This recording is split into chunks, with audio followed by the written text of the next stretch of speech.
Welcome to SR English Institute. This is R. Sharma. Today I am going to talk about narration. In this narration I am going to tell you how to change from direct to indirect speech.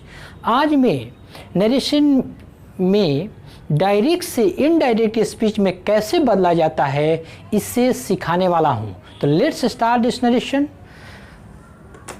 सबसे पहले मैं थोड़ा इसके पिछले video lecture के बारे में hint करना चाहता हूँ. तो ध्यान दें कि मैंने इसके नरेशन के पिछले वीडियो लेक्चर में ये बताया था कि नरेशन क्या होता है, नरेशन कितने प्रकार का होता है, डायरेक्ट स्पीच क्या होता है, इनडायरेक्ट स्पीच क्या होता है, उन सभी के डेफिनेशन तथा कंसेप्ट के बारे में बताया था. यदि इन सभी में आपको समस्या हो या यदि वीडियो को नहीं देखे हो तो आप पिछले वीडियो को जा कर के समझ लें. इसके बाद आप देखेंगे तो और समझने में आसानी होगी. तो लेट्स स्टार्ट दिस वीडियो.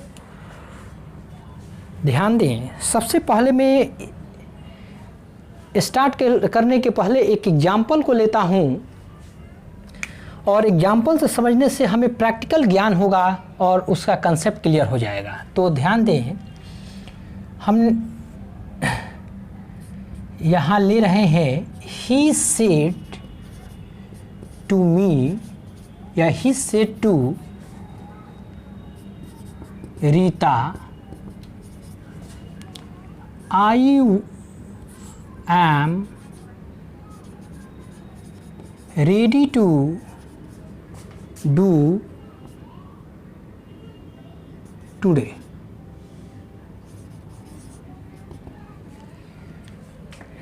ये सेंटेंस है डायरेक्ट स्पीच में.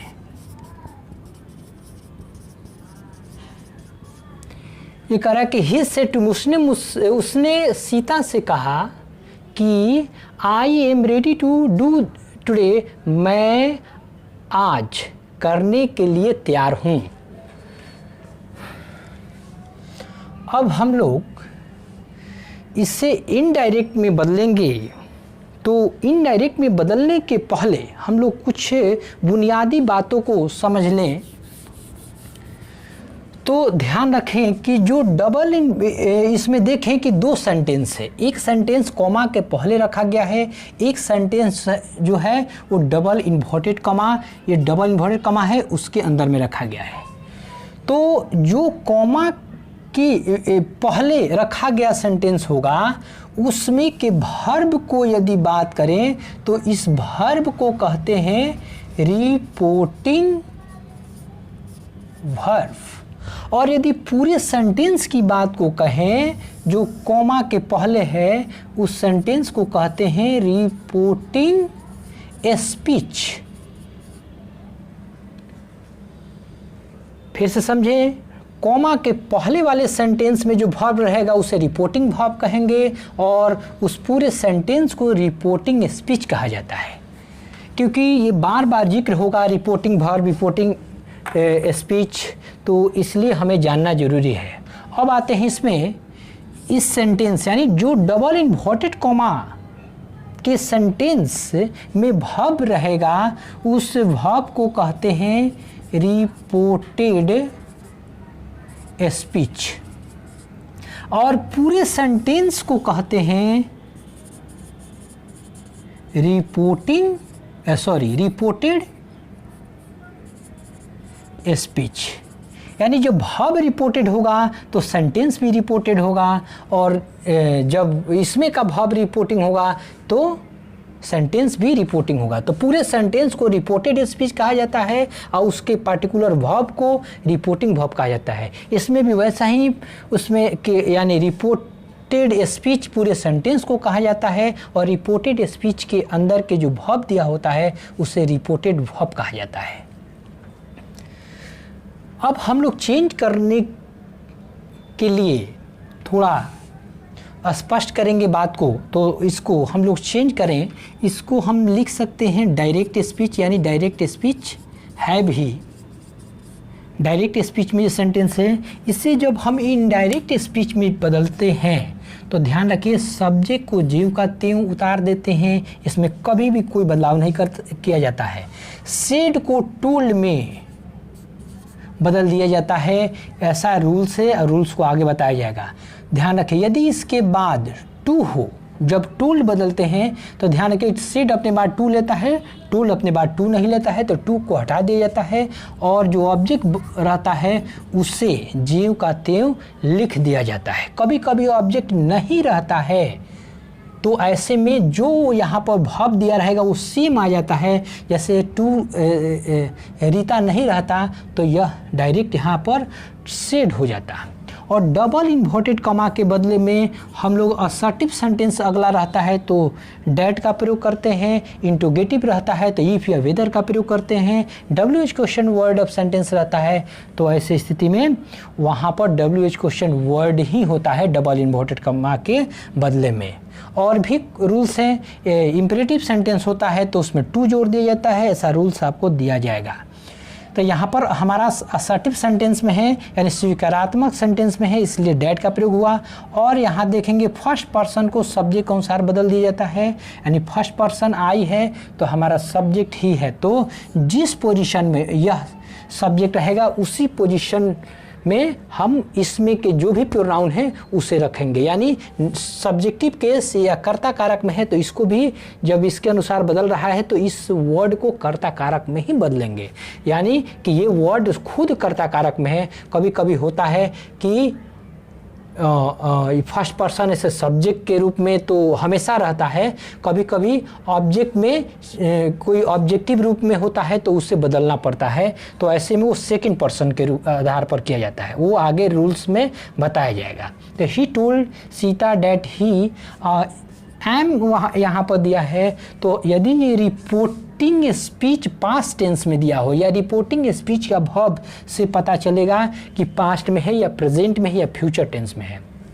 तो ध्यान रखिए, जब रिपोर्टिंग स्पीच का वर्ब पास्ट में दिया हो तो ये रिपोर्टेड स्पीच बदलेगा। यदि रिपोर्टिंग स्पीच का वर्ब प्रेजेंट या फ्यूचर में दिया हो तो रिपोर्टेड स्पीच नहीं बदलेगा, केवल इसके प्रोनाउन को बदलेंगे रूल के आधार पर, वो रूल्स आगे बताया जाएगा और बाकी ज्यों का त्यों हम लोग उतार देते हैं। तो फर्स्ट पर्सन सब्जेक्ट के अनुसार ये पास्ट टेंस में टोल्ड सेड है तो टोल्ड में बदल दिया गया, ये भी पास्ट में ही हुआ तो यहाँ पर फर्स्ट पर्सन सब्जेक्ट के अनुसार, और आई को पास्ट में करेंगे तो वॉज होगा। और रेडी जो वर्ड है ये सीधे उतर जाएगा, इसमें बदलाव नहीं किया जाएगा।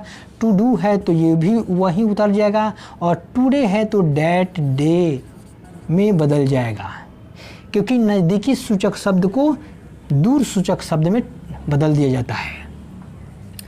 अब ध्यान रखें इसमें कि अब इसमें आपको समझना होगा कि ये कैसे बदला और क्या इसका नियम रहा बदलने के लिए, और कौन कौन बातों पर ध्यान रखना पड़ेगा हमें बदलते समय, कितने रूल्स पर ध्यान रखना पड़ेगा। तो इसमें पहला आपको ध्यान देना पड़ेगा कि इस सेंटेंस को हम लोग, कोई इसमें पर्सन दिया होता है उसके अनुसार बदले। कभी भी ध्यान रखना है कि ये सेंटेंस के अनुसार ही, ये जो सेंटेंस जिस तरह का दिया होता है इसमें के वर्ड जो भी बदलाव के लायक है रूल के आधार पर वो इस सेंटेंस यानी रिपोर्टेड स्पीच के आधार पर बदला जाता है। तो हम इस सेंटेंस को लेते हैं बदलने के लिए, क्योंकि इसी के आधार पर हम डिसीजन लेते हैं इस पर इसमें के वर्ड को लेकर बदलने के लिए। तो यहाँ पर मैंने सबसे पहला बदला, यानी कि हम लोग इस बात को सीखने जा रहे हैं कि डायरेक्ट स्पीच से इनडायरेक्ट स्पीच में बदलते हैं तो उसके लिए क्या क्या कौन से रूल पर ध्यान देना पड़ेगा। तो इसमें मुख्यतः हम लोग कंसेप्ट समझें कि पहला हमने प्रोनाउन को उठाया, इसको बदल दिया पहला। दूसरा हमने वर्ब को उठाया, इसको बदल दिया। तीसरा यानी प्रोनाउन का मतलब कोई भी प्रोनाउन या पर्सन हो, पर्सन मान लीजिए यहाँ पर्सन में सभी चीज़ आ जाता है, और प्रोनाउन पर्सन का मतलब he she it they, first person second person और थर्ड पर्सन में ही सी इट दे आता है, कोई नाम आता है तो उसमें यानी पर्सन को ध्यान रखना पड़ेगा। यहाँ देखे वर्ब को बदला गया है, इट मीन्स वर्ब क्या यहाँ पर समझना पड़ेगा कि हमें वर्ब टेंस में अध्ययन किया जाता है, यानी टेंस में बदलाव किया जाता है वर्ब को, तो वो हर एक टेंस के अनुसार वर्ब बदलता है। तो टेंस को समझना पड़ेगा, यानी कि वर्ब एक इसमें टेंस की तरह काम करेगा। तो टेंस के कंसेप्ट को समझकर वर्ब को समझना पड़ेगा, यानी कि टेंस के अनुसार। अगला हमने बदला कि बाकी जो वर्ड इसमें था ज्यों का त्यों उतर गया, और इसमें एक बचा है टुडे, यानी समय सूचक शब्द। तो समय सूचक शब्द यदि दिया हो, यानी नज़दीकी समय सूचक शब्द डायरेक्ट स्पीच में दिया हो, तो उसे इनडायरेक्ट स्पीच में दूर सूचक शब्द में बदल दिया जाता है। क्यों? क्योंकि यदि इसमें स्टेटमेंट को हम किसी के कही गए स्टेटमेंट को दर्शाते हैं, तो वो स्टेटमेंट हम लोग बाद में दर्शाते हैं, यानी बाद में उसको बताते हैं। जैसे मान लीजिए कि आपके यहाँ कोई व्यक्ति आपके पिताजी को से मिलने के लिए आया, कुछ बात को कहना चाहता था और पिताजी उस वक्त नहीं रहते हैं, तो ऐसे परिस्थिति में डायरेक्ट और इनडायरेक्ट स्पीच का निर्माण हो जाता है। तो उस समय हमें जो स्टेटमेंट है वो व्यक्ति बता देगा, यानी कि उस वक्त हमें क्यों बताएगा, क्योंकि उस वक्त पिताजी नहीं हैं, तो मुझे, यानी मैं यदि घर पर हूँ तो मुझे वो बताकर चल जाएगा जो बताया स्टेटमेंट। जैसे I am ready to do today, वो स्टेटमेंट मान लीजिए कि बताकर गया मेरे से, और ये स्टेटमेंट बताना है पिताजी से, तो उस वक्त पिताजी नहीं हो, पिताजी जब आएंगे तब तो बताया जाएगा। तो अब पिताजी हो सकता है कि कुछ देर के बाद आएँ, 6 महीना के बाद आए, 2 महीना के बाद आए, कहीं गए हों, यानी निश्चित है कि कुछ बीते हुए समय में आएंगे। तो वो प्रेजेंट जो प्रेजेंट था वो पास्ट बदल गया। तो इसलिए हम लोग इससे पास्ट में वर्ब को बदलते हैं, और जो प्रेजेंट टुडे था वो पास्ट में बदल जाता है। और पास्ट का मतलब हुआ कि यहाँ टाइम को दूरी सूचक शब्द से पास्ट में दर्शाया जाता है। ध्यान रखिए, प्रेजेंट समय को पास्ट के दूरी सूचक समय से बताया जाता है, तो पास्ट के जैसा दिखने लगता है, यानी उस दिन, यानी पास्ट की बात हुआ। और टुडे मीन्स आज। इट मीन्स कि हमारा पहला लेना पड़ेगा, यहाँ कंसेप्ट हमको मिला कि बदलने के लिए, तो ध्यान रखिए,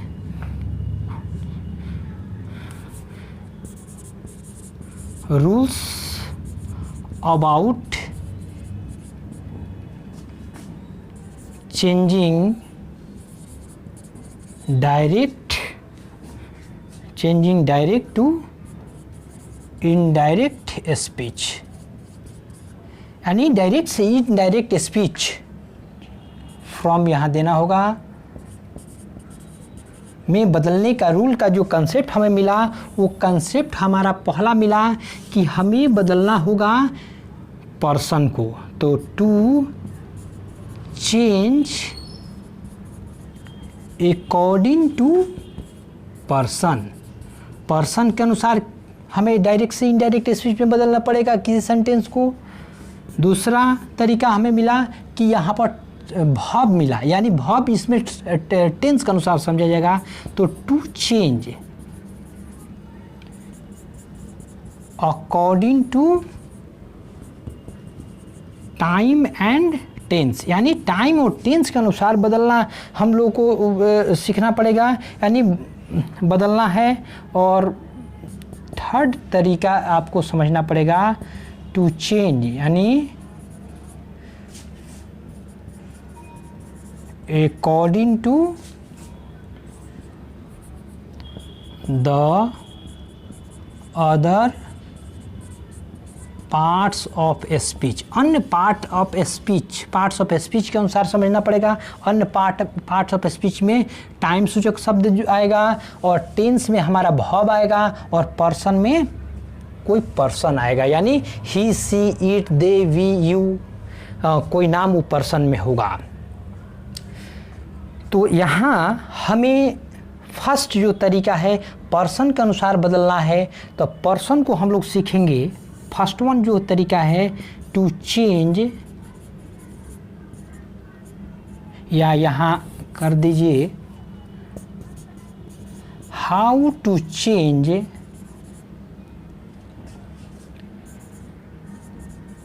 पर्सन को कैसे हम बदलें।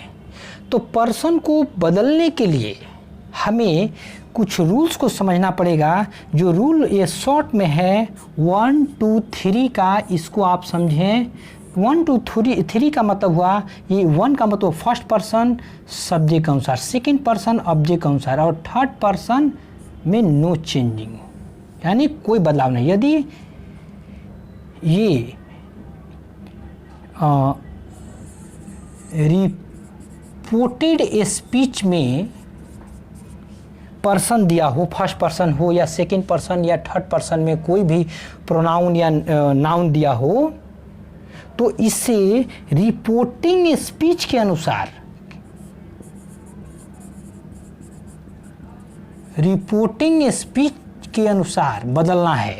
यानी फर्स्ट पर्सन यानी रिपोर्टेड स्पीच के सब्जेक्ट के अनुसार पर्सन को बदल देना है, रिपोर्टेड स्पीच के सेकेंड पर्सन के अनुसार। इट मीन्स पहला का फिर से समझिए, first person of reported speech is changed according to the subject of reporting speech. यानी रिपोर्टेड स्पीच के फर्स्ट पर्सन को रिपोर्टिंग स्पीच के सब्जेक्ट के अनुसार बदलना है, ये बताया, जैसा कि हम लोग फर्स्ट पर्सन सब्जेक्ट के अनुसार बदले। अब दूसरा चीज़ है कि यदि सेकेंड पर्सन रहता है, ये जैसे यू, तो इसे it means the second person of reported speech is change according to the object of reporting speech. यानी कि रिपोर्टेड स्पीच के सेकेंड पर्सन को, जैसे यू यहाँ कहीं दिया हो तो ये सेकेंड पर्सन होगा, और सेकेंड पर्सन को बताए हैं कि रिपोर्टिंग स्पीच के ऑब्जेक्ट के अनुसार बदल देना है। थर्ड है कि यदि रिपोर्टेड स्पीच में थर्ड पर्सन दिया हो, थर्ड पर्सन कोई नाम होता है या ही सी इट होता है, यदि दिया हो तो उसे नहीं बदलेंगे, यानी कि उसे यहाँ सब्जेक्ट या ऑब्जेक्ट के अनुसार नहीं बदला जाता है। It means the third person of reported speech is not change according to reporting speech या द सब्जेक्ट और object of reporting speech. It means reported speech के थर्ड पर्सन को रिपोर्टिंग स्पीच के सब्जेक्ट या ऑब्जेक्ट के अनुसार नहीं बदला जाता है। It means write down the same, यानी सीधे का सीधे वो उतार दिया जाता है। अब हम लोग इसके कुछ रूल्स जो हैं इसमें जानना होगा कि वो कैसे फर्स्ट पर्सन हुआ, कैसे सेकंड पर्सन हुआ, कैसे थर्ड पर्सन हुआ, या फर्स्ट पर्सन कौन कौन होते हैं, सेकंड पर्सन कौन कौन होते हैं और थर्ड पर्सन कौन कौन होते हैं। तो ध्यान दें